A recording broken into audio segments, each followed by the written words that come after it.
આગળ વાત કરીએ જૂનાગઢની તો રાજકારણમાં હાલમાં ગરમાવો સામે આવ્યો છે, જ્યાં ધારાસભ્ય સંજય કોરડિયાના લેટર બોમ્બ બાદ શહેરના રાજકીય વલણમાં નવી તીવ્રતા આવી છે।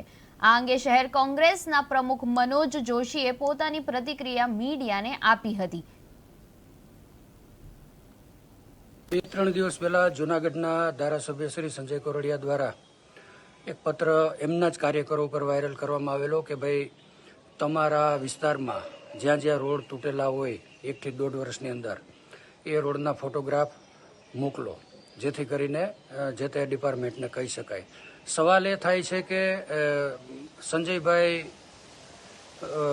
15 વર્ષ કોર્પોરેટર રહ્યા, અત્યારે ચાલુ ધારાસભ્ય છે, એમના જ વોર્ડની વોર્ડ નંબર 7ની કે જ્યાં એમણે 15 વર્ષ નેતૃત્વ કર્યું। આજે જૂનાગઢમાં સૌથી વધારે દયની હાલત હોય તો એ વોર્ડ નંબર 7ની છે।